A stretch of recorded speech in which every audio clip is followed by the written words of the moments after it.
परमात्मा को पाने तथा उसका वास्तविक लाभ प्राप्त करने के लिए पवित्र बाइबल में प्रमाण है कि प्रभु ने मनुष्य को अपना ही स्वरूप बनाया। 6 दिन में सृष्टि रचकर 7वें दिन विश्राम किया। कुरान शरीफ में प्रमाण है कि हजरत मोहम्मद को खुदा स्वयं कह रहे हैं कि मैंने तुम्हें उस परमात्मा की महिमा बताने के लिए भेजा है। वो परमात्मा कबीर है जिसने 6 दिन में सृष्टि रची तथा 7वें दिन तख्त पर जा विराजा। उसकी खबर किसी बाखबर से पूछ कर तो देखो। कृपया अवश्य सुनिए जगत गुरु तत्वदर्शी संत रामपाल जी महाराज के अमृत वचन। ये 2 चित्रगुप्त आपका वहां अकाउंट रखते हैं क्योंकि ये देवता 33 करोड़ देवता हैं, इनको ऐसे ही सेट किया हुआ है। बाकी ये देवताओं की मृत्यु के उपरांत ये पितर टाइप बन जाते हैं, इनको भी ड्यूटी दे दी जाती है। तो इस तरह ये सारा व्यवस्था आपकी वहाँ हो रही है। तो एक एक व्यक्ति वो 2 चित्रगुप्त कई हजारों की संख्या में अकाउंट रखते हैं। तो कहने का भाव ये है कि इस विज्ञान से हम परमात्मा के ज्ञान को, तत्व ज्ञान को समझ सकेंगे। हमारे मन में बगावत ना होगी, ऐसा नहीं हो सकता, वैसा नहीं हो सकता, यहाँ से कैसे वहाँ चित्र पहुँच जाते हैं। तो अब आपको आसानी से समझ आ जाएगी। तो कहने का भाव ये है कि उस दूध को गरीबदास जी ने पी लिया, दूसरे पाड़ी वहाँ से चले गए, दूर चले गए 10-20 एकड़ की फैसले पर जाकर, और वहाँ बैठ गए अपना। कोई लेट गया, कोई पशु चराने लग गया, खड़ा हो गया उनके चारों तरफ रेख देख करने के लिए। उधर से परमेश्वर ने जिस उद्देश्य से आए थे वो ज्ञान सुनाना शुरू किया गरीबदास साहिब जी को, 10 वर्ष के बालक को। और बच्चे के हृदय इतना कोमल होता है, वो शीघ्र ग्रहण करता है बात को और आजीवन भूलता नहीं फिर उसको। तो उस समय बहुत सी वार्ता हुई, ज़्यादा ना बता करके। तो परमात्मा ने कहा, बेटा यहाँ तो जन्म और मृत्यु सदा बनी रहेगी। गरीबदास जी कह रहे थे शंकर भगवान की पूजा करते हैं, विष्णु जी की करते हैं, बाबा जी की पूजा करते हैं। तो सारी डिटेल बताई, बेटा ये साधना करण की कोई ना, वो परमात्मा कोई और है, उसका संदेशा मैं लेकर आया हूँ। वहाँ जाने के बाद कभी मृत्यु ना होती। और यहाँ तो देखो फलाना मर गया, ऐसे मृत्यु हो जाती है। गरीबदास जी के एक निकटतम परिवार में उसमें महामारी से आ जाया करती थी। निकटतम रिश्तेदारी में ऐसे ही एक परिवार के 3 सदस्य 3 दिन में मर गए थे। तो इस तरह की घटना वो आज तक उनका करड़ी खटक रही थी। तो इस तरह की बातें जब बताई तो गरीबदास जी सिहर उठे और कहने लगे, भगवान उस लोक में ले चलो जहाँ कभी कोई ना मरता। तो परमात्मा चाहते थे कि इसको गवाह बनाऊं अपनी पुण्य आत्मा को। वो वरिष्ठ आत्मा थी, श्रेष्ठ आत्मा थी, वो दृढ़ भक्त था। उसके शरीर को वहीं छोड़ दिया, वो बैठे रहे, आत्मा को सूक्ष्म शरीर को ऊपर लेकर गए। तो वो सारी व्यवस्था दिखाई, ब्रह्मा विष्णु महेश के लोक दिखाए, सब ब्रह्मांड दिखाए, क्षर पुरुष के दिखाए, अक्षर पुरुष के दिखाए, अपनी सतिथि से परिचित कराया। नीचे से गरीबदास साहिब जी के साथ गए थे परमेश्वर कबीर जी, एक जिंदा महात्मा के रूप में। जिंदा साधु कैसे होते हैं? मुसलमानों में होते हैं, एक काला और कोट पहनते हैं घुटनों के नीचे ताई का, एक अच्छा पहनते हैं गोड्या तई का, और एक टोप पहनते हैं ऊपर का ऐसे काला सा। तो इस वेश और दाढ़ी बड़ी होती है, बाल भी होते हैं थोड़े थोड़े। तो ऐसी वेशभूषा वाले को जिंदा महात्मा कहते हैं। जिंदा, उसके जिंद भी कहने लगे उसको, लेकिन वो जिंदा महात्मा होता है। क्योंकि वो जो साधक ठीक ना होते ना, वो जिंदा जो रूप धारण करके रहते हैं, वेशभूषा में रहते हैं, वो मर जाते हैं। जो भूत भी कसूते बना कर वो जिंद कहलाते हैं, फिर उसी वेशभूषा में दिखाई देते हैं। लेकिन वो परमात्मा साधु रूप में आए थे, वो भी जिंदा महात्मा के रूप में थे। तो ज्यों ही अक्षर पुरुष के 7 संग ब्रह्मांडों को पार करके बहर गुफा से आगे निकले, सतलोक में प्रवेश किया, तो देखा कि एक, क्योंकि वहाँ दिव्य दृष्टि काम करती है, ये चरम दृष्टि नहीं। तो वहाँ देखा तो एक परमात्मा बहुत बड़े गुम्बज में विराजमान है। उसके सफ़ेद तख्त बिछा हुआ है, सफ़ेद गद्दे लगे हैं, सफ़ेद ही उसके चारों तरफ वो कपड़े हैं, वो तख्त का रूप भी सफ़ेद है। तो वहाँ जाकर क्या किया कि नीचे से जो जिंदा महात्मा के रूप में प्रभु गए थे, परमेश्वर गए थे, चंवर उठाकर जो रखा हुआ था और चंवर करने लगे। जो तख्त पर विराजमान परमात्मा पूर्ण ब्रह्म सत्य पुरुष थे। अब गरीबदास साहिब जी ने सोचा कि ये है भगवान जो तख्त पर बैठा इस गुम्मज में, स्तूप में, और ये जिंदा यहाँ का कोई नौकर है। इतने में क्या हुआ कि तख्त पर बैठा हुआ ओरिजिनल भगवान खड़ा हुआ और नीचे से जो महात्मा रूप में गए थे वो तख्त पर बैठ गया, पूरे ब्रह्मांड के कंट्रोलर की गद्दी पर। और वो परमेश्वर जो तेजों में शरीर युक्त था वो चौर करने लग गया उस जिंदा महात्मा के ऊपर। अब गरीबदास जी ने सोचा बाबा जी, भाई बाबा जी भी कसूता है, इसके ऊपर भगवान चौर इसकी सेवा करे, पूजा करने लग रहा। इतने में क्या हुआ कि वो तेजों में शरीर वाला जो परमात्मा ओरिजिनल दिखाई दे था वो उस जिंदा महात्मा के शरीर में प्रवेश कर गया। और वो चंवर होता ना ये बालों का, गाय की दूम जैसा, वो अपने आप घूम रहा है बगैर किसी सपोर्ट के, ऐसे चल रहा है। जैसे आजकल आप कंप्यूटर में देखो, पता नहीं की टांग दें और नो घूमे जाओ आप बिना किसी सपोर्ट, वो तो वैसे नकली, वो ओरिजिनल हो रहा था वहाँ पर। जब देखा कि परमात्मा भी इसी में समा गए, होए होए, तब वो अकेले वो नीचे से गए हुए परमात्मा जो वहाँ विराजमान रहे कबीर जी, तब गरीबदास जी का समझ में आया कि बाबा जी तो भगवान ने था भाई, हो ये तो परमात्मा थे। पैर पकड़े, हाथ जोड़े, भगवान आप तो परमात्मा हो, हमें आपने बड़ी दया करी है मालिक, वहाँ तो हम गंदे लोक में फंस गए। और गरीबदास जी पैर पकड़ कहने बोले महाराज जी मैंने नीचे ना भेजो, यही रख लो मुझे। कबीर परमात्मा बोले बेटा एक बार जाना जरूरी है तेरा, वापस जा, तेरे साथ रहूँगा, भक्ति कर, भक्ति बिना यहाँ नहीं रह सकता। आप बहुत कंगाल हो गए, भक्तिहीन हो चुके हो, और ये मंत्र आपको दिया है, इस सार नाम को तो किसी को बताना नहीं है, इसका सिमरन करना। ये प्रथम मंत्र है, फिर आगे सार नाम दूंगा, तुझे मिलता रहूँगा, तेरे साथ रहूँगा, घबराओ ना, तेरी भक्ति का रखवाली करूँगा, लेकिन तुम मर्यादा भंग ना करना।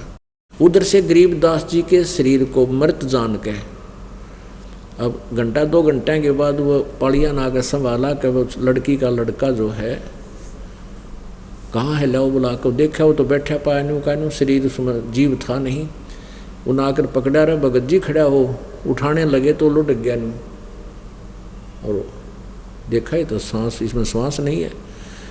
गांव में पता चला, उनको शरीर को उठा कर लाए। कहने का भाव यो है कि माता पिता का इकलौता पुत्र था, दोनों माता पिता बेहोश हो गए बच्चे के मुंह में, क्यों 12 साल में तो वैसे हुए थे शादी के उपरांत। और फिर वो मृत्यु उठा करके ले गए शमशान घाट पर, चिता पर रख दिया। परमात्मा ने कहा गरीबदास जल्दी जा, तेरे शरीर का नाश करने वाले हैं, नहीं तो बात बिगड़ जाएगी। तो परमात्मा ने सेकंड के अंदर उस आत्मा को, गरीबदास वाले शरीर वाली आत्मा को शरीर में प्रवेश कर दिया, और अपने आप ऐसे झटका सा लगा और वो खड़े हो गए।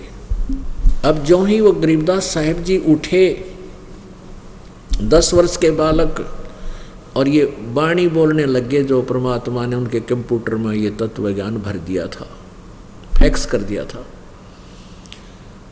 तो गांव वालों ने सोचा भाई वो पता नहीं के बांटने लग गया, इसका बिरड़ुआ फूट गई, कह रहा के बोल रहा है। पर कोई बात ना भाई, छोरी का, लड़की का इकलौता पुत्र था, और लड़की होता गया यू पागल, मेंटल हो गया, क्योंकि बाबा जी के जंतर मंत्र का दूध पी लिया इसने। पर कोई बात ना, लड़की इसने देख देख कर जी लेगी, बांगा बौड़ा जिसा पड़ा रहेगा, लड़की न हौसला मिल जाएगा, न्यू कह के वो आ गया। अब लंबा समय थोड़ा रह गया, कुछ और कथा बतानी थी, थोड़ा शॉर्टकट बताता हूँ। तो कुछ दिनों के बाद, जब 3 वर्ष के बाद, एक दादूपंथी संत आ गया, गोपाल दास नाम था उसका, बाणिये के घर का शरीर था, वो थोड़ी बहुत भाषा जानता था, लिखाई लिखुई की, और वो दादू पंथ का अनुयायी था। और दादू साहेब को जी भी परमात्मा कबीर जी ऐसे ही लेकर गए थे जैसे गरीबदास जी को लेकर गए थे। जब 7 साल के 8 साल के थे दादू साहेब, फिर उनको वापस छोड़ा था। दादू साहेब ने अपने ग्रंथ में कलम तोड़ महिमा लिख रखी है उस परमेश्वर कबीर साहिब की। तो वो दादू पंथी महात्मा आए, किसी के यहाँ रुक गए रात ना आके, तो उसने कहा कि महात्मा जी एक हमारी लड़की का लड़का है, और ऐसे कोई संत ने कोई जंतर मंत्र का दूध पिया दिया और वो पागल हो गया। आप उस, क्योंकि संतों की विद्या को साधुए काट सके हैं, आपके पास कोई दया कर दो, तो आपके पास कोई विद्या हो तो वो लड़का ठीक हो जा। दादू पंथी गोपाल दास ने कहा कि बुला के लाओ, कौन है मैं देखता हूँ। अब वो व्यक्ति गया उस चौधरी साहब के घर पे, उसका नाना जी जीवित थे उस समय, और कहा कि भाई ऐसे ऐसे अपना मेरे पास एक महात्मा आ रहा है, लड़के तेरी छोरी के छोरे ने, दो तेरा ठीक कर देगा। तो वो उसका नाना जी गरीबदास जी का उसको लेकर साथ में 5-7 और मौजूद व्यक्ति चल पड़े। अब गोपाल दास के पास जब गरीबदास जी पहुंच गए, छोटे से बालक 13 साल के, गोपाल दास ने कहा कि बच्चा वो कौन था जिसने तेरा जीवन बर्बाद कर दिया, क्या नाम था, क्या कुछ बताया उसने? तो गरीबदास जी कहने लगे, हम सुल्तानी नानक तारे दादू को उपदेश दिया, जात दुलाहा भेद न पाया, वो काशी माए कबीर हुआ। अब इस गुड़ रहस्य की वाणी ऐसी नौ ने कितनी बोल दी, लगातार बोलते रहे। अलल पंख अनुराग है सुन मंडल रहे थीर, दास गरीब तो उदार दिया, मैंने सतगुरु मिले कबीर। आप तो कहते हो मेरा जीवन बर्बाद कर दिया, मैं तो आबाद कर दिया उस कबीर परमात्मा ने। ये वो काशी वाला परमेश्वर सारी ब्रह्मांडों का रचनहार है, अनंत कोट ब्रह्मांड का एक रति निभार, सतगुरु पुरुष कबीर हैं ये कुल के सिरजनहार। अब वो दादू पंथी महात्मा कहने लगा, रे गाँव वाले तुम तो इसने बावड़ा को, बावड़े तुम हो, इस भाषा को समझ नहीं पा रही है, क्या कहना चाहता है? ये तो अनमोल ज्ञान युक्त है, कोई परमात्मा से मिला हुआ है, ये तो बहुत अच्छी वाणी बोल रहा है। तो उसने दादू पंथी संत ने 65 साल की उम्र का था बूढ़ा, और 13 साल के बालक के आगे हाथ जोड़ के ने बोला, हे महाराज जी ये अमृत वाणी लिखवा दो, कलयुग में काम आवेगी। परमात्मा ने सारी लीला करनी थी, ये करना ही था कार्य। तो गरीबदास जी उठकर चल पड़े, बोले नहीं उस टाइम। अब वो 65 साल का आदमी उस 13 साल के बच्चे के पाछे पाछे हाथ जोड़ के नु कहे, गुरु महाराज जी ये बच्चा या वाणी लिखवा दे, मैं लिख लूँगा। यानी उसकी पूरी फड़क निकाल के ली। जब ने बोला बात सुन ले गोपाल दास, अगर पूरी लिखे तो बोल लिखवा दूँ, कदे बीच में छोड़ के भाग जाए। अगर नहीं जी मैं तो बालक त्याग गया, मेरा तो उद्देश्य मैंने तो संन्यास ले रखा है, आप जितने दिन कहोगे मैं हाजिर रहूँगा। तो कहते हैं गरीबदास जी की ही एक बेरी का बाग था, उसमें एक जंडी का पेड़ था, उसके नीचे बैठ जाते, गरीबदास जी बोलते, गोपाल दास लिखते, वो ग्रंथ साहिब के रूप में आज हमारे पास विद्वान वो अमर वाणी है। तो वो जो वेद महिमा बताते हैं वो कबीर परमेश्वर उस काशी वाले धानक के ऊपर 100 की 100 फिट है, उसके ऊपर पूरी उतरती है कि वो अपने सतलोक से चलकर आता है अपने धाम से, और यहाँ श्रेष्ठ आत्माओं को उपदेश देने के उद्देश्य से आकर मिलता है, वो कबीर परमेश्वर है। बोलो सतगुरुदेव। परम पिता परमात्मा सर्व सृष्टि रचनहार कुल मालिक कबीर देव कबीर साहिब अल्लाहु अकबर, ये वो पूर्ण ब्रह्म है जिसने सर्व ब्रह्मांडों की रचना की है। गीता जी अध्याय नंबर 8 के श्लोक नंबर 1 में अर्जुन ने पूछा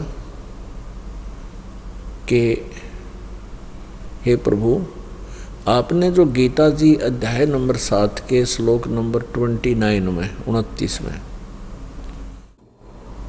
जिस तत्ब्रह्म के बारे में जिक्र किया है कि उस तत्ब्रह्म को जानकर, तत्ब्रह्म माने उस परमात्मा को, तत्ब्रह्म को जानने के उपरांत और सारे अध्यात्म ज्ञान से परिचित होने के उपरांत ये साधक केवल जरा और मरण से छूटने का ही प्रयत्न करता है। तो 8वें अध्याय के प्रथम मंत्र में पूछा किम तत्ब्रह्म, वो तत्ब्रह्म कौन है, वो क्या है, वो ऐसी परम शक्ति। इसका उत्तर गीता ज्ञान दाता ने गीता जी अध्याय नंबर 8 के श्लोक नंबर 3 में बताया है। वह परम अक्षर ब्रह्म है। और गीता जी अध्याय नंबर 4 के श्लोक नंबर 5 और 9 में, अध्याय नंबर 2 के श्लोक नंबर 12 में गीता जी अपने विषय में गीता ज्ञान दाता कहता है कि मेरे और तेरे बहुत जन्म हो चुके हैं, तू नहीं जानता मैं जानता हूँ। इससे सिद्ध है कि गीता ज्ञान दाता परम अक्षर ब्रह्म नहीं है। अक्षर ब्रह्म माने अविनाशी परमात्मा, और परम अक्षर ब्रह्म वास्तव में अविनाशी सबसे श्रेष्ठ यानी पूर्ण परमात्मा अवय परमेश्वर। क्योंकि गीता जी अध्याय नंबर 15 के श्लोक नंबर 16 और 17 में, जैसा कि आपको सुबह भी समझाया था, बताया था कि 3 परमात्मा बताए हैं, एक क्षर पुरुष, एक अक्षर पुरुष। ये 16वें श्लोक में 15वें अध्याय के गीता जी। और उन दोनों की सतिथि बताई है कि उनके अंतर्गत जितने प्राणी हैं जो स्थूल शरीर में हैं, प्राणी भी नाशवान हैं और वो स्वयं भी प्रभु नाशवान है, क्षर पुरुष और अक्षर पुरुष, और जीवात्मा अविनाशी होती है। यहाँ पर क्षर पुरुष और अक्षर, अक्षर माने अविनाशी होता है। अब इस अक्षर पुरुष को भी अविनाशी कहा है, लेकिन ये चिर स्थायी है, वास्तव में अविनाशी नहीं है। इसके लिए थोड़ा सा डिफाइन करना पड़ेगा। गीता जी अध्याय नंबर 15 के श्लोक नंबर फिर 17 में स्पष्ट किया कि उत्तम पुरुष है तो अन्य, श्रेष्ठ परमात्मा तो, श्रेष्ठ प्रभु तो कोई और है ऊपरले दोनों से। क्षर पुरुष और अक्षर पुरुष से कोई और है। परमात्मा इति उदाहरते, जिसको परमात्मा कहते हैं। और ये लोग तरम आविश्य विभर्ति अवैश्वर है, जो तीनों लोकों में प्रवेश करके सबका धारण पोषण करता है, वो अविनाशी परमेश्वर है, वो है वास्तव में अविनाशी। अब अक्षर पुरुष को भी अविनाशी प्रभु कहा है, लेकिन ये चिर स्थायी है, ये अविनाशी नहीं है। लेकिन पूर्ण परमात्मा परम अक्षर ब्रह्म, जैसे क्षर ब्रह्म, अक्षर ब्रह्म, परम अक्षर ब्रह्म, ये परम अक्षर ब्रह्म जो है ये वास्तव में अविनाशी परमात्मा है। गीता जी अध्याय नंबर 18 के श्लोक नंबर 62 में कहा कि तू सर्व भाव से अर्जुन उस परमेश्वर की शरण में जा, जिसकी कृपा से तू परम शांति और सनातन परम धाम को प्राप्त होगा। सनातन परम धाम जो सदा रहने वाला लोक, जो कभी नष्ट ना होए, उस परमात्मा का अर्थ है तत्ब्रह्म, परम अक्षर ब्रह्म की शरण में जा। उसकी कृपा से ही तू परम शांति यानी सदा के लिए जन्म मृत्यु से छुटकारा पालेगा। गीता जी अध्याय नंबर 15 के श्लोक नंबर 1 से 4 में कहा कि अर्जुन, तुझे तत्वदर्शी संत की पहचान बताई है कि जो ऊपर को जड़ वाला, नीचे को शाखा वाला, ये संसार रूपी एक उल्टा लटका हुआ पेड़ समझो। और जो व्यक्ति, जो संत इसके पूरे विभाग बता दे, पत्ते क्या हैं, पेड़ क्या हैं, डार क्या है, जड़ कौन भगवान है, तना कौन है, स वेदवित, वह वेद के तात्पर्य को जानने वाला अर्थात तत्वदर्शी संत है। तो परमेश्वर स्वयं आए थे तत्वदर्शी संत की भूमिका करने के लिए, आते रहते हैं, पहले भी आए थे, आगे भी आएंगे। तो जब परमात्मा कबीर जी 600 वर्ष पहले आए थे अपनी कबीर वाणी में, उस कबीर वाले ज्ञान में कहा था कि अक्षर पुरुष एक पेड़ है, निरंजन वा की डार, तीनों देवा शाखा है, ये पात रूप संसार, और जड़ वो स्वयं है परमात्मा। तो जैसे गीता जी अध्याय नंबर 4 के श्लोक नंबर 34 में कहा है कि उस तत्व ज्ञान को, जो गीता जी अध्याय नंबर 4 के श्लोक 32 में बताया गया है कि उस सच्चिदानंद घन ब्रह्म की वाणी में, या इन्होंने ब्रह्मणे का अर्थ गलत किया है, वेद लिख दिया, नहीं, यहाँ लिखना चाहिए सच्चिदानंद घन ब्रह्म, ब्रह्मणे मुखे का अर्थ जो इन्होंने गलत किया है। क्योंकि गीता जी अध्याय नंबर 17 के श्लोक नंबर 23 में ब्रह्मणे का अर्थ लिखा सच्चिदानंद घन ब्रह्म, उसको परम अक्षर ब्रह्म कहो, सच्चिदानंद घन ब्रह्म कहो, एक ही बात है।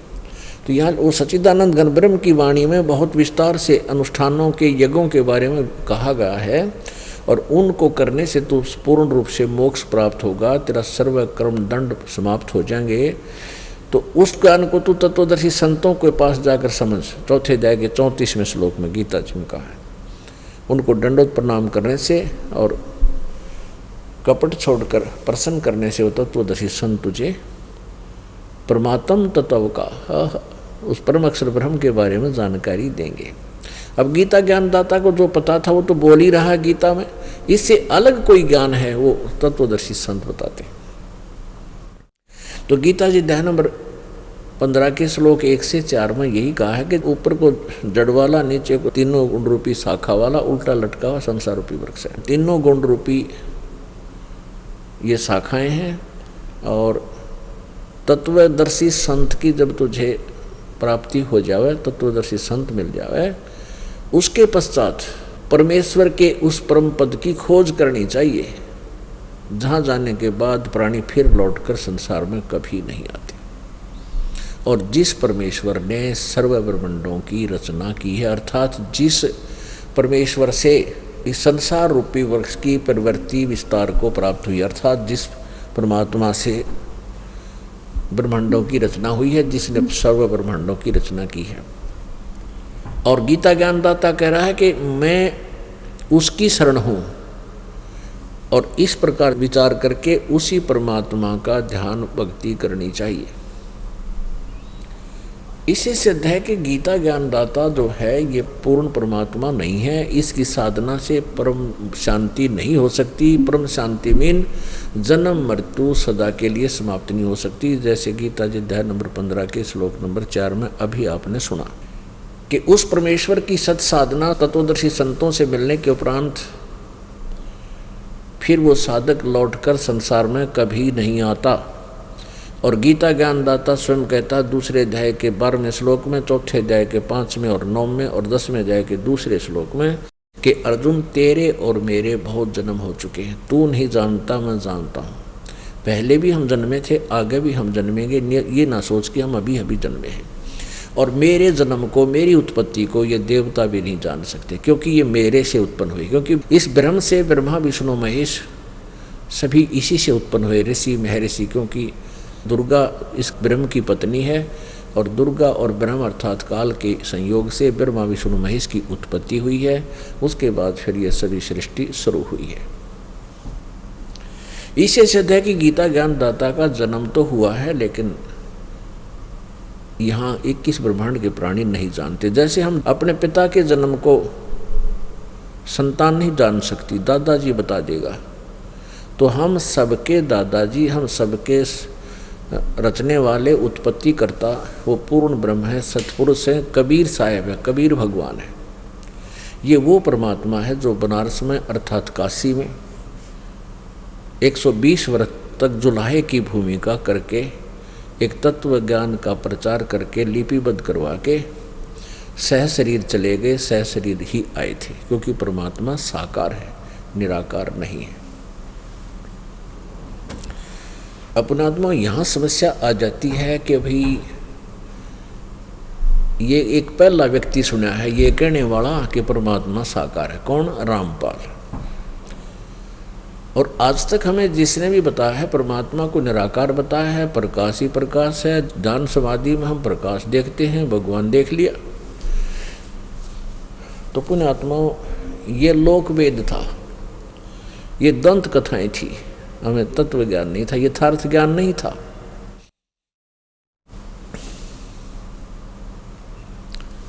अब ये कंसेप्ट करना, क्लियर करना अति आवश्यक हो गया कि परमात्मा साकार है या निराकार, और वो परमात्मा कौन है, कहाँ रहता है, और उसके पाने की कौन सी विधि है, और वो हमारे सदग्रंथों में मिलनी चाहिए।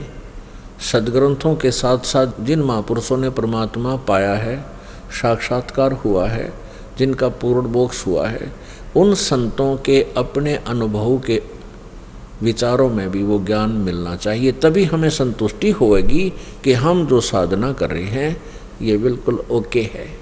और जिस समय हमें ये विश्वास हो जाएगा कि हम साधना कर रहे हैं ये सही है, फिर मोक्ष में देर नहीं। मोक्ष तो बहुत ही आसान है, बिल्कुल आसान है।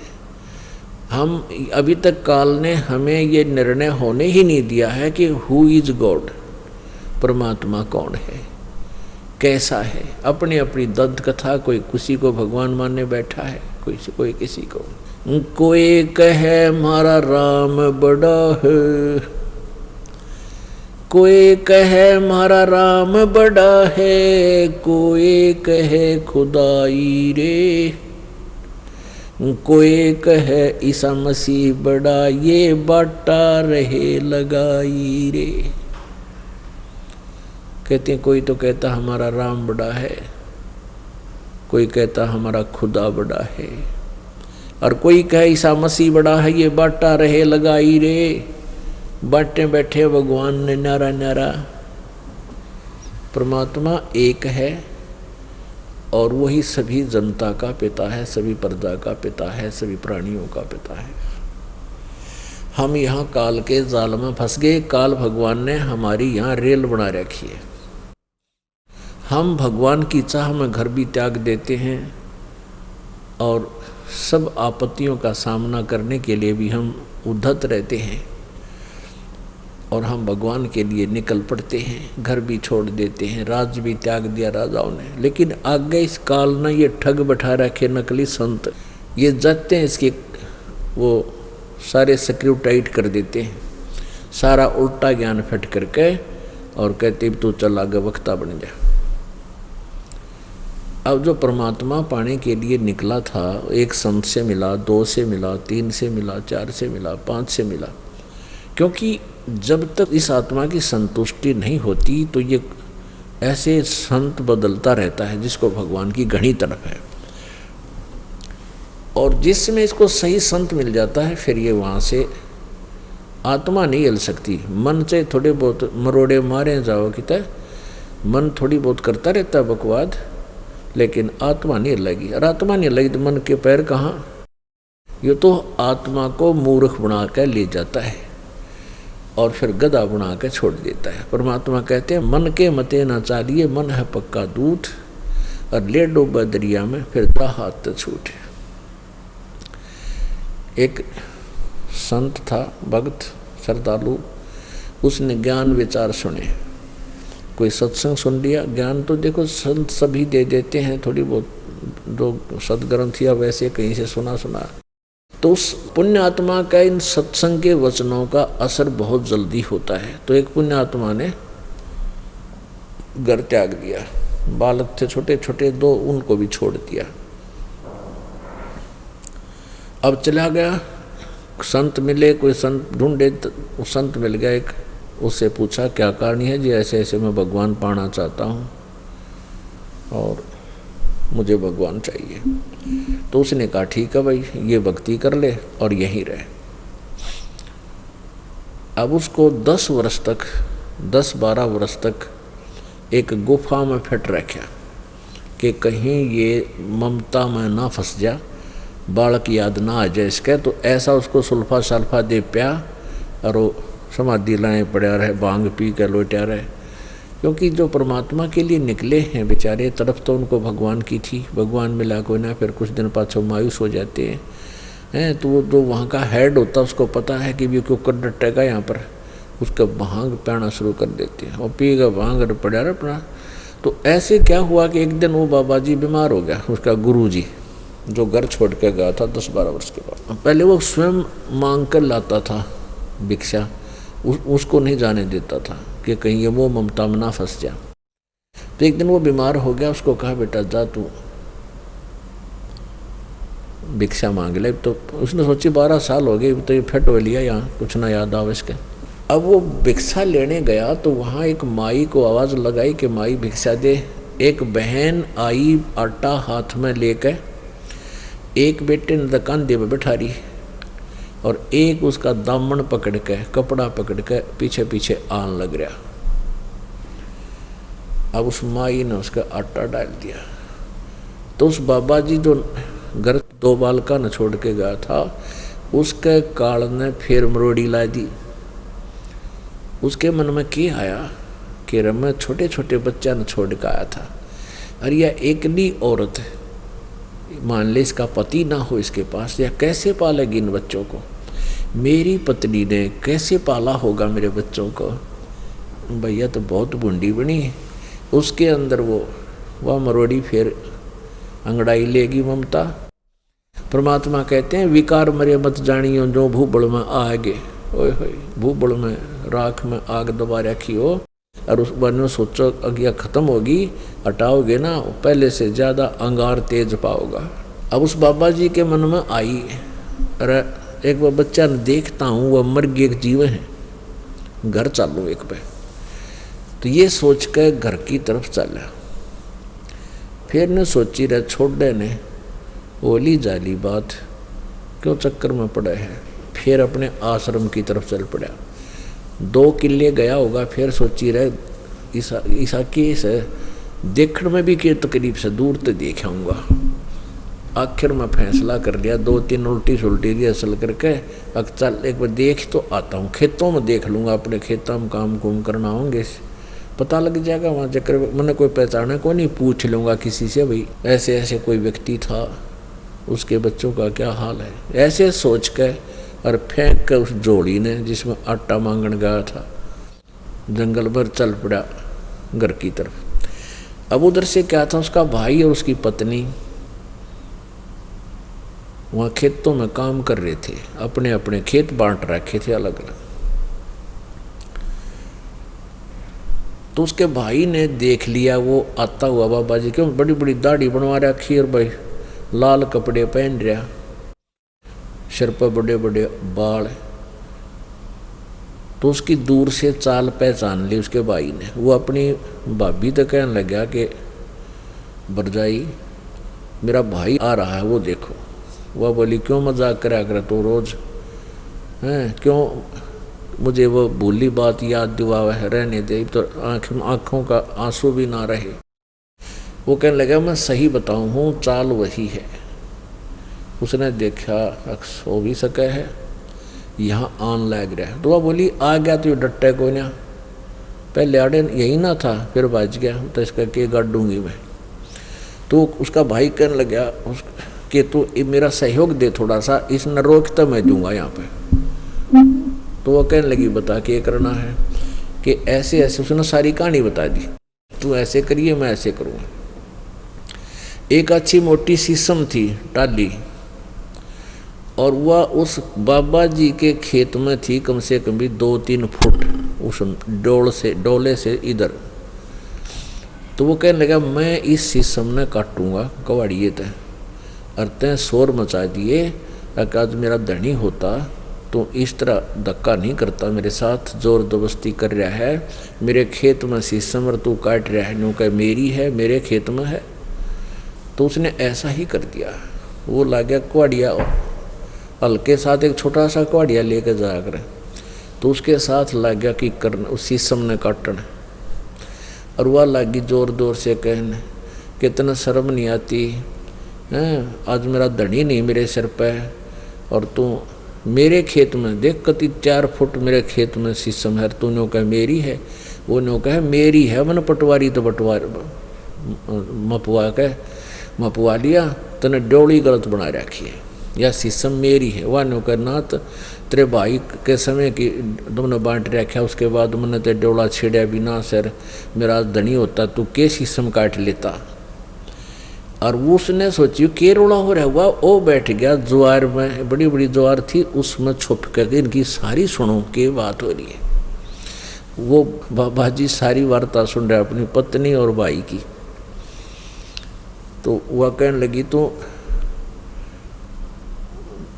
इतना धक्का ना करे, तने शर्म आनी चाहिए, मेरे छोटे छोटे बालक मेरे सिर पर धनी कोई ना।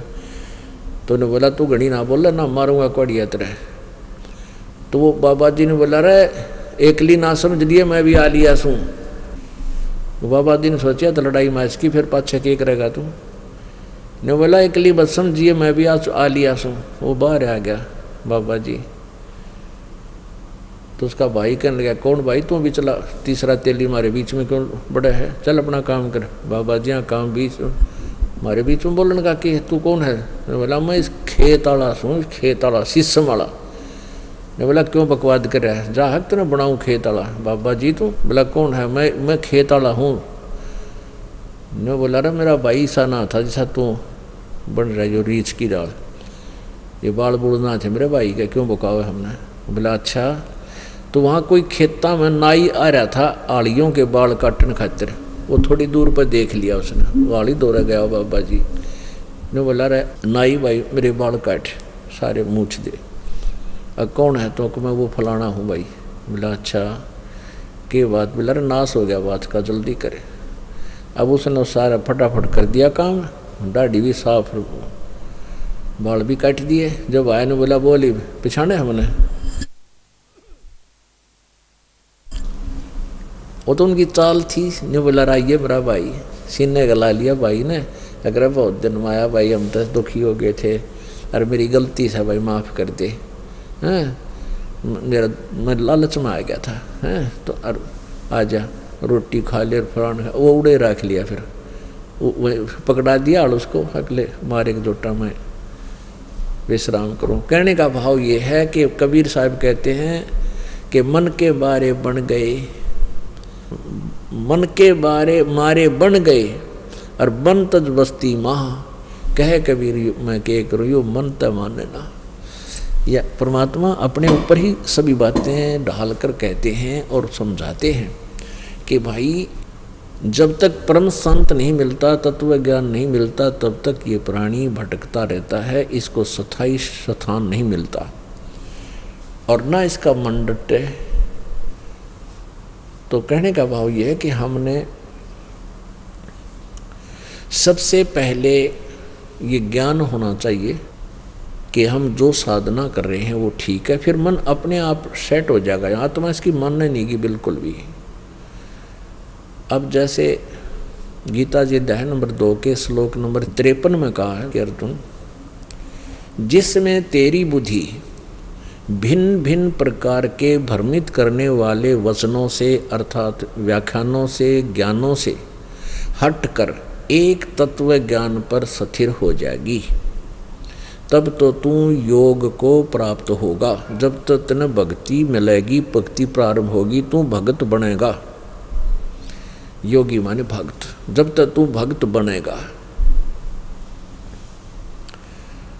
तो पुण्यात्माओं दास का उद्देश्य यही है कि सबसे पहले आपको ये विश्वास दिला दूं कि जो साधना आप कर रहे हो ये शास्त्र अनुकूल है, ये मोक्षदायक है, सभी सद्ग्रंथों प्रमाण है। और सबसे पहले ये हमें ज्ञान हो कि हम परमात्मा का जो इतिहास, परमात्मा की जो कथाएं सुना करते थे, वो किन भगवानों की सुनते थे, उनकी कितनी सतीथि थी, उनकी साधना से हमें कितना लाभ हुआ करता था, होना था। अब जैसे अभी आपने सुना कि ये अक्षर पुरुष भी अविनाशी कहा जाता है। गीता जी अध्याय नंबर 15 के श्लोक नंबर 16 और 17 वाले 3 भगवानों की जानकारी अब दी जा रही है। अब जैसे सरपुरुष तो ये अपने आप अंडरस्टूड है, नासवान, शर्मा ने नासवान, हम संत भाषा में इसको क्षर बोल देते हैं, क्षर पुरुष। और शुद्ध बोलना तो क्षर पुरुष, क्षर पुरुष और एक अक्षर पुरुष। क्षर पुरुष तो नासवान, अक्षर पुरुष अविनाशी कहा, अक्षर को अविनाशी बोलते, अक्षर माने अविनाशी होता। लेकिन इस अक्षर को भी आगे डिफाइन किया है 15वें अध्याय के 17वें श्लोक में कि उत्तम पुरुष तु अन्य परमात्मा इति उदाहरते, ये लोग धर्म आविश्य विवर्ती अवय ईश्वर है। पुरुषोत्तम तो कोई और है, श्रेष्ठ भगवान प्रभु तो कोई और है, इन ऊपर ले सर पुरुष और अक्षर पुरुष से वो परमात्मा कहा जाता है। और जो तीनों लोकों में प्रवेश करके सबका धारण पोषण करता है, यानी सतलोक वाले का भी, इस अक्षर पुरुष वाले का भी और अक्षर पुरुष वाले अक्षेत्र का भी, अपने वाले अक्षेत्र का भी, यानी तीनों लोकों में प्रवेश करके सबका धारण पोषण करता है। वो अवय ईश्वर है। अवय माने अविनाशी परमेश्वर है, वो है वो अविनाशी परमेश्वर। थोड़ा विचार करना। गीता जी अध्याय नंबर 8 के श्लोक नंबर 17 में कहा है कि ब्रह्मणे माने इस, यहाँ ब्रह्मणे का अर्थ, अब यहाँ ध्यान देना कि वैसे एक ब्रह्म और एक ब्रह्मणे का अर्थ होता है नेक्स्ट परमात्मा, नेक्स्ट प्रभु, यानी इस ब्रह्म से उत्तम परमात्मा। तो यहाँ ब्रह्म से नेक्स्ट परमात्मा जो है परब्रह्म है, और ये परम अक्षर ब्रह्म है जो कुल का मालिक है। तो ब्रह्मणे का अर्थ यहाँ जो गीता जी अध्याय नंबर 8 के श्लोक 17 में, यहाँ ब्रह्मणे का अर्थ इस परब्रह्म की तरफ है, अक्षर पुरुष की तरफ है। तो इसमें लिखा है कि यहाँ इस अक्षर पुरुष का यानी परब्रह्म का, यहाँ ब्रह्मा नहीं शब्द है इसमें, अक्षर पुरुष का एक दिन 1000 युग का है। ये ध्यान से देखना, इसमें चतुर्युग नहीं है। गीता जी अध्याय नंबर 8 के श्लोक नंबर 17 में। और इतनी ही रात्रि है। अपुण्य आत्माओं, यहाँ ये है तत्वज्ञान जो निर्णय करेगा प्रत्येक अक्षर का, न्यारा न्यारा प्रत्येक शब्द श्लोक का। अब ब्रह्मा जी की आयु कितनी है? ब्रह्मा जी का एक दिन 1008 चतुर्युग का होता है। लमसम इसको 1000 चतुर्युग का दिन और इतनी ही रात्रि लेते हैं। चतुर्युग है, यहाँ चतुर्युग है। गीता जी अध्याय नंबर 8 के श्लोक 17 में चतुर्युग नहीं है, मूल संस्कृत में ओनली युग है। तो यहाँ ब्रह्मा जी की आयु का जो विवरण है वो चतुर्युगों से है, और परब्रह्म की आयु का अर्थ अकाउंट वो युगों से है, चतुर्युगों से नहीं, ओनली युग। अब बताते हैं आपको। तो ब्रह्मा जी का एक दिन 1000 चतुर्युग का हम मानकर चलते, इतनी रात्रि। एक चतुर्युग में सतयुग, त्रेता, द्वापर और ये कलयुग, इनके कुल वर्ष चारों युगों के एक चतुर्युग के 43,20,000 वर्ष होते हैं हमारे मानव के। और ब्रह्मा जी के 1000 चतुर्युग का दिन, 1000 चतुर्युग की रात, 30 दिन रात का एक महीना और 12 महीने का एक वर्ष और 100 वर्ष की ब्रह्मा जी की आयु, रजगुण ब्रह्मा की, इस काल के पुत्र की। ब्रह्मा जी से 7 गुना आयु विष्णु जी की, और विष्णु जी सतगुण, और विष्णु जी सतगुण से 7 गुना अधिक आयु है शंकर, तमगुण शंकर जी की, शिव जी की।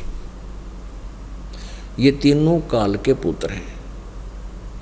और फिर जब 70,000 बार, 70,000 बार ये शिव मर जाएगा, तमगुण शिव की मृत्यु हो लेगी, तब इस काल की ब्रह्म की सर्वपुरुष की मृत्यु होगी। एक ब्रह्मांड का विनाश होगा, और ये युग होगा परब्रह्म का, अक्षर पुरुष का। ओह, युग होगा, नोट चतुर्युग, युग होगा। ये युग होता है एक ब्रह्मांड का जब विनाश होता है, वो समझ लो एक युग है परब्रह्म का। ऐसे ऐसे 1000 युग की इस अक्षर पुरुष की का दिन, इतनी ही रात्रि, युग नोट चतुर्युग। और 30 दिन रात का महीना, 12 महीने का एक वर्ष और 100 वर्ष की इस अक्षर पुरुष की आयु। ओए होए होए, कितनी लंबी, ये भगवान है। इसलिए इसको भी अविनाशी कह दिया गया है, लेकिन ये अविनाशी नहीं है, क्योंकि इसकी आयु निर्धारित है। केवल परम अक्षर ब्रह्म है, उसकी आयु नहीं है। अब यहाँ 8वें अध्याय के 70वें श्लोक में ब्रह्मणे का अर्थ इसलिए परब्रह्म अक्षर पुरुष कहा गया है, लिया गया है, क्योंकि इसकी आयु निर्धारित है। और जहाँ गीता जी अध्याय नंबर 17 के श्लोक नंबर 23 में ब्रह्मणे का अर्थ किया सच्चिदानंद घन ब्रह्म, वहाँ आयु से संबंध नहीं है। चौथे अध्याय के 32वें श्लोक में भी वो परम अक्षर ब्रह्म की तरफ ही संकेत है। लेकिन यहाँ जो, क्योंकि आयु की इसकी समय है, निर्धारित आयु है, आयु का जो जहाँ पर जिसकी उम्र है तो मृत्यु भी है, तो ये वे सच्चिदानंद घन ब्रह्म यहाँ नहीं, ये ब्रह्मणे का मीन है नेक्स्ट ब्रह्म, यहाँ नेक्स्ट ब्रह्म लगेगा इसका अर्थ। तो क्या बताते हैं, इसलिए परम अक्षर ब्रह्म जो है वो वास्तव में अविनाशी है। ओए होए होए, गीता जी अध्याय नंबर 15 के श्लोक नंबर 16 और 17 में ये तीनों भगवान है। सर्वपुरुष, सर्वब्रह्म कहो इसे, अक्षर पुरुष को चाहे अक्षर ब्रह्म कहो, और ये तो दोनों, इनके शरीर भी नाशवान, इनके अंतर्गत सब प्राणियों के स्थूल शरीर भी नाशवान, जीव आत्मा किसी की नहीं मरती, आत्मा अमर होती है, वो अलग बात है। 15वें अध्याय के 17वें श्लोक में कहा कि उत्तम पुरुष है तो अन्य है।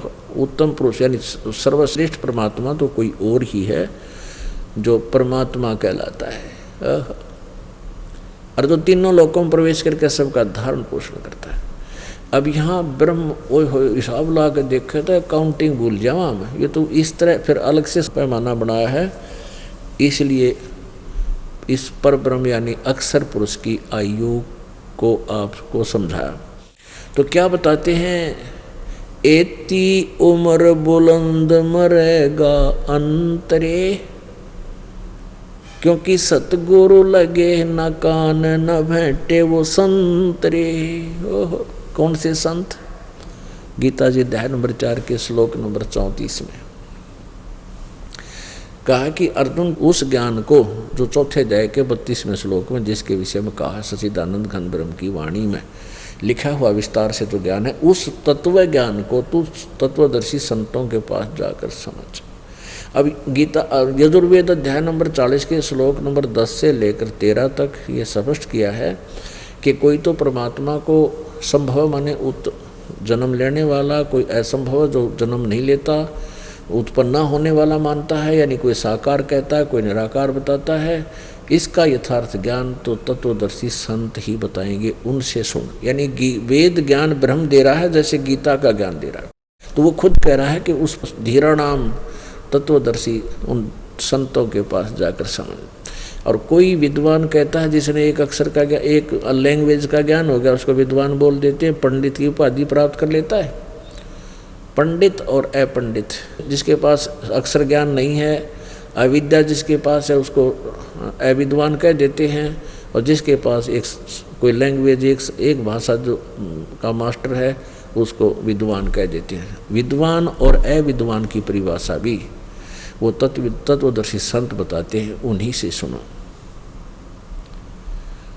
तो यहाँ क्या बताया है कि एती उम्र बुलंद मरेगा अंतरे, क्योंकि कोई सतगुरु लगे न कान न भेंटे वो संतरे। अपनात्मा जैसे इब आप जी हो, आप भक्त हैं, आप संत भी हैं। संत माने जो सीधा चाल है, बुराई त्याग दे, भक्ति करे भगवान की, परमात्मा परम अक्षर ब्रह्म की, वो भी संत होता है। लेकिन सतगुरु बिना रोग कटे को ना। आप संत हैं, आप भक्त हैं, साधु हैं, साधक हैं, आपसे भी कोई संपर्क में आपके आता है, आप भी उसको यही पढ़ाई पढ़ाते हो कि ये साधना आपकी गलत है और आप हमारे सतगुरु जी के पास चलो। तो आपका काम इतना है समझाना और फिर यहाँ लाना। आप नाम नहीं दे सकते, आपके नाम से लाभ नहीं हो सकता। तो यहाँ कहते हैं एती उम्र बुलंद मरेगा अंतरे, सतगुरु लगे न कान न भेंटे वो संतरे। अब ना तो कोई सतगुरु मिला, जैसे इस दास से भी कोई संबंधित होता है उसको भी यही ज्ञान देता हूँ, फिर मेरे पास समाधान भी है। और आप भक्त हैं, संत हैं, साधु हैं, अच्छी आत्माएं हैं, संत माने अच्छी आत्माएं, तो आपको भी ये ज्ञान हो चुका है, क्योंकि दास रहकर आपको ये घूटी पिला रहा है। तो आप भी फिर यही ज्ञान औरों को सुनाते हो, तो आप जिसको मिल गए उसका सौभाग्य है, आप इस दास के पास लाओगे और उसका कल्याण करवा दोगे, तो उनका जन्म मृत्यु सदा के लिए समाप्त हो जाएगा। अब प्रसंग चल रहा है कि परमात्मा साकार है व निराकार। पुण्यात्मा पहले तो आपको सदग्रंथों के माध्यम से बताएंगे कि परमात्मा कैसा है, और फिर जिनको परमात्मा मिला है, महापुरुषों को, पुण्यात्माओं को, श्रेष्ठ आत्माओं को, उनकी अमरवाणी में तथा उनके द्वारा उनके ज्ञान में, अनुभव के ज्ञान में आपको प्रत्यक्ष कराएंगे। जैसे ये क्या कहते हैं,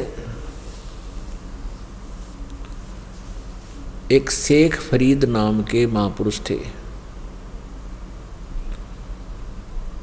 और उनको जैसा कोई गुरु मिला, पुण्यात्मा थे, घर त्याग दिया, पिछले संस्कार अच्छे थे, परमात्मा की तरफ थी, आगे फिर वो गुरु जी मिल गए, वो काल के दूत।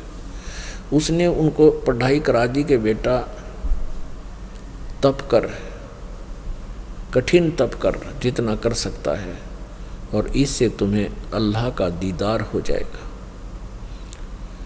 अब वो संत इतना सिद्धि युक्त था, जो शेख फरीद जी का गुरुजी था। एक समय क्या हुआ कि जिस आश्रम में वो शेख फरीद और साथ में और कुछ भक्त रहते थे, उस संत के चेले रहते थे, शिष्य रहते थे, तो वहाँ रहने से अब शेख फरीद तो उद्देश्य लेकर आया था कि भगवान चाहिए, कल्याण चाहिए मुझे, और गुरु जी को प्रसन्न करे बिना परमात्मा मिल नहीं सकता। यानी जिस गुरु संत की शरण में हो और जिस परमात्मा का वो नुमाइंदा है, उसकी भी उस सत्र का लाभ भी आपको गुरु जी को प्रसन्न करने कर उसके आशीर्वाद से ही प्राप्त होता है, वैसे नहीं। तो उसने ये उद्देश्य ठान रखा था कि गुरुजी रुष्ट नहीं हो जाना चाहिए, क्योंकि ये संतजन सभी कबीर जी की वाणी ही सुनाते हैं कि गुरु हरि रूठे गुरु ठोड़ है, गुरु रूठे नहीं ठोड़, कबीर हरि के रूठते गुरु की शरण में जावे, कह कबीर गुरु रूठ गए तो हर नहीं करे सहाय।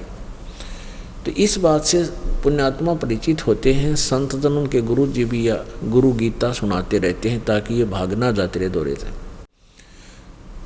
तो शेख फरीद जी ने मन में ठान लिया था कि गुरु जी रुष्ट नहीं होने चाहिए। तो जब भी वो कोई आदेश देते, जी हजूर, तुरंत उस काम को हाजिर रहते, बड़ी अच्छी तरीके से करते, और वो उनके गुरुदेव से बहुत प्रसन्न थे। और जब भक्त बैठे होते कह देते थे भी शेख फरीद कुर्बान है मालिक पे, तो दूसरे भक्तों ने सोचा कि ये तो भाई एक नंबर पर आ गया और इसको किसी प्रकार नीचा दिखावें ताकि गुरु जी की नज़रों से गिरे। या और बीमारी होती है, ये होने नहीं चाहिए भक्तों में, क्योंकि परमात्मा जैसे तुम करोगे उनको सबको फल देता है। तो उन्होंने सोचा कि इसको नीचा दिखाते हैं, इस ताक में रहने लगे। अब वो जो उनका गुरुजी था वो हुक्का पिया करता, मुसलमान धर्म में जन्म था उनका, और वो बाहर आश्रम बना कर रहता था। वो हुक्का पिया करता, फक्कड़ फकीर बोलते हैं उनको, और खाना खाने के बाद हुक्का अवश्य पीता था, और शाम के समय हुक्का पीकर वो सो जाता था, फिर रात को अपना डलेड होता था, साधना करता था। अब उसकी कैसी व्यवस्था थी कि खाना खाने के बाद यदि 5 मिनट को हुक्का भरण में लेट हो जाता उसका चेला, तो डंडा उठा के पहले तो उसका मट्टा मारा करता, इतना क्रोधी था। क्यों? तपस्वी में क्रोध घना उसे, आग बुबड़ा होता है वो। और फिर उसको कई दिनों तक सेवा नहीं देता था, इतना रुष्ट हो जाता था, बात भी नहीं करता था। ये उन चेलों ने पता था कि एक बार गुरुजी इस शेख फरीद से रुष्ट हो गए, फिर इसकी जात नहीं पूछेंगे, इसको बात भी नहीं करेंगे। तो उन्होंने क्या कर रखा था कि प्रत्येक दिन बारी बांट रखी थी कि आज वो व्यक्ति भगत गुरुजी की सेवा में रहेगा, खाना भी बनावेगा, उसका हुक्का भी भरेगा, कपड़े भी धोगा। एक दिन की पूरी सेवा एक की ड्यूटी लगा दी जाती थी। अब जिस दिन शेख फरीद की सेवा आई उस दिन मौसम वर्षा का था, वर्षा होकर रुक चुकी थी, शाम का समय था। अब खाना बना के अब क्या करते थे कि चूल्हे में आग जला देते थे, खाना बनाते थे, और खाना खिलाने के लिए खाना रख कर थाली में जब ले चलता था तो हुक्का भरने के लिए अग्नि भी पहले से ही सुलगा जाते थे कि खाना खाते ही हुक्का भर कर दे देंगे। तो उन चेला ने क्या करा, दूसरा ने वो अग्नि तैयार करके चूल्हे में गया, खाना बनाकर गुरुजी को खाना खिलाने गया कुटिया में, तो पीछे से वो आग बुझा दी, पानी डाल दिया। अब शेख फरीद तो अपने आराम से आ रहा है, गुरुजी ने खाना खा लिया, फिर हुक्के की चलम उठाई, धीरे धीरे आया, देखा तो चूल्हे में आग कोई ना। अब उसने सोचा आज तो भाई तेरी करी कराई बात जाएगी और गुरुजी नाराज होएंगे, भाई मर गया तो तय। थोड़ी सी दूरी पर यानी 1 किलोमीटर की दूरी पर एक गांव था, उसके बाहर के बिल्कुल बाहर की तरफ वहाँ एक घर था।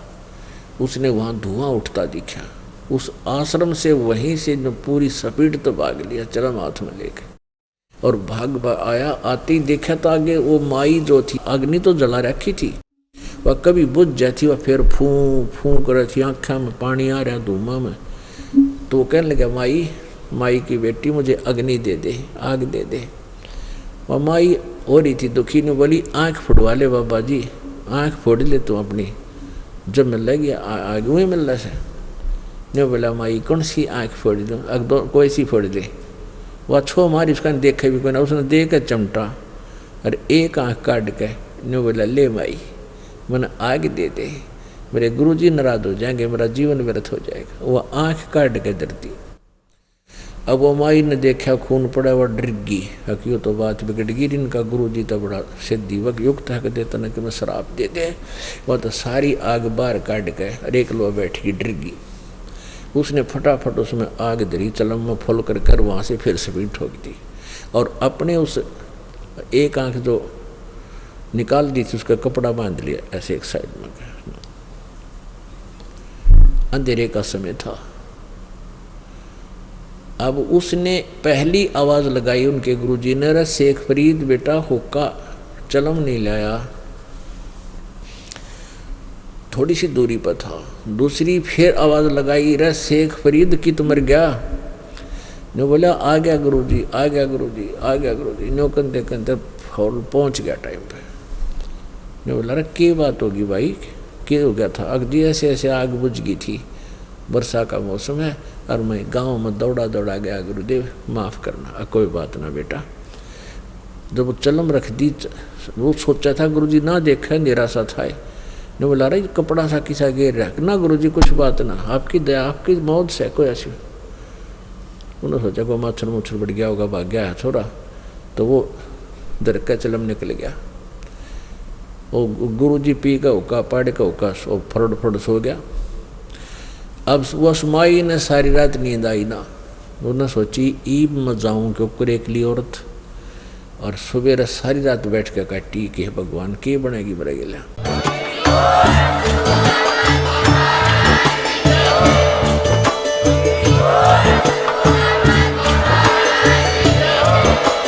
आप सुन रहे थे जगत गुरु तत्वदर्शी संत रामपाल जी महाराज जी के मंगल प्रवचन। अधिक जानकारी के लिए विजिट कीजिए हमारी वेबसाइट www.jagatgururampalji.org। संत रामपाल जी महाराज जी के शुभ आशीर्वाद से पूरे विश्व भर में 500 से भी ज्यादा नाम दीक्षा केंद्र हैं, जिन पर संत रामपाल जी महाराज जी द्वारा ऑनलाइन निशुल्क नाम दीक्षा दी जा रही है। अपने नजदीकी नाम दीक्षा केंद्र का पता करने के लिए संपर्क करें 8222880541।